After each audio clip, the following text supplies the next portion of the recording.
आओ झुककर सलाम करें उनको, आओ झुककर सलाम करें उनको, जिसके हिस्से में ये मुकाम आया है। कदर खुश नसीब होते हैं वो लोग जिनका लहू ये वतन के काम आया है।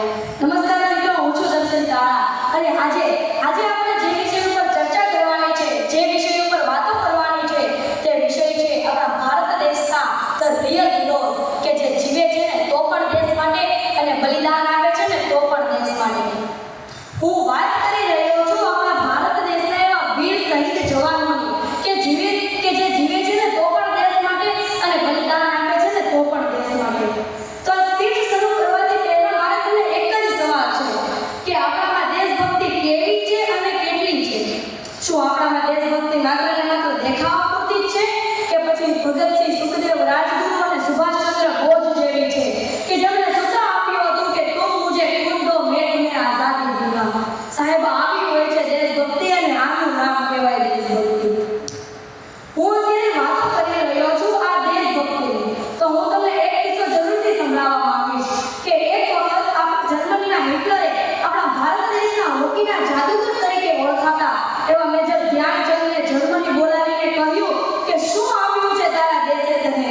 તું આવી જા જર્મની, હું તને એર ચીફ માર્શલ બનાવી દઈશ।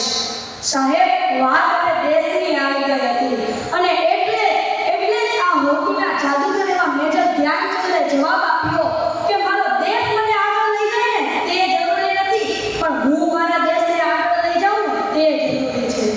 સાહેબ, આપણી હોય છે દેશભક્તિ અને આનું નામ કહેવાય દેશભક્તિ। આપણે અત્યારે વાતો કરી રહ્યા છે દેશભક્તિની, આપણા એવા શહીદ થઈ ગયેલા વીર સૈનિકોની। તો આપણે એ સૈનિકની વ્યથા ક્યારે સમજી શકીએ? આપણે એ સૈનિકની વ્યથા ત્યારે જ સમજી શકીએ કે જ્યારે આપણે પણ ખુદ એક સૈનિક હોઈએ। તો આપણે સૌ માની લઈએ કે આપણે બધા પણ એક સૈનિક છીએ અને દેશની બોર્ડર ઉપર લડી રહ્યા છે, કારગિલની ઊંચી ટેકરી ઉપર કે જ્યાં -15 ડિગ્રી સેલ્સિયસ જેટલું તાપમાન છે। કાલે આપણે ઘરે જવાનું છે, હેડ ઓફિસે ચિઠ્ઠી આપી દીધી છે અને આગળથી પાકિસ્તાન વાળાએ હુમલો કર્યો અને તમારા ઘરને કોઈએ સંદેશો આપ્યો કે તમે બોર્ડર ઉપર લડતા શહીદ થઈ ગયા છો। ત્યારે ક્યારેક પિતા કે જેનો એક જ બાળક હતો અને એક માતા તો આ સહન જ નથી કરી શકતી અને એક બહેન કે જેનો એક જ ભાઈ હતો ને એની રાખડી તૂટી જશે। સાહેબ, એની રાખડી તૂટી જશે। આ તો ખાલી આપણે અનુમાન લગાવ્યું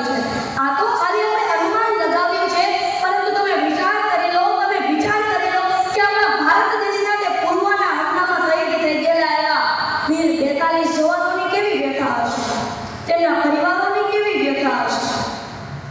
તો આપણે અત્યારે વાત કરી રહ્યા છે આપણા ભારત દેશના એવા વીર બહાદુર અને તાકતવીર સૈનિકોની।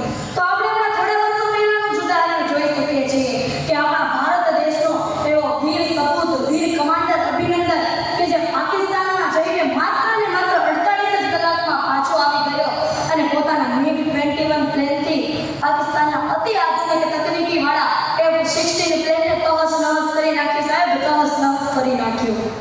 આવી હોય છે દેશભક્તિ અને આનું નામ કહેવાય દેશભક્તિ। કોઈ પૂછે તમને કે કોણ છો તમે, તો આ ઓળખાણ આપી દેજો કે ઉપર જો ખંજર અને છાતી પર હિન્દુસ્તાન લખી દેજો। કોઈ પૂછે તમને કે ક્યાં રહો છો તમે, તો આ સ્થાન કહી દેજો કે સરદાર વલ્લભભાઈ પટેલ અને સુભાષચંદ્ર બોઝની જન્મભૂમિનું નામ કહી દેજો અને બાકી બચી તે જિંદગી ભારત માતાને નામ કરી દેજો અને રગરગમાં જય હિન્દ લખી દેજો। અને આજે અંતે હું એટલું જ કહેવા માંગીશ કે कुछ नशाए तिरंगे की आन का है, कुछ नशाए तिरंगे की शान का है, अब लहराएंगे हर जगह पर ये तिरंगा, ये नशा हिंदुस्तान की शान का है, ये नशा हिंदुस्तान की शान का है। धन्यवाद।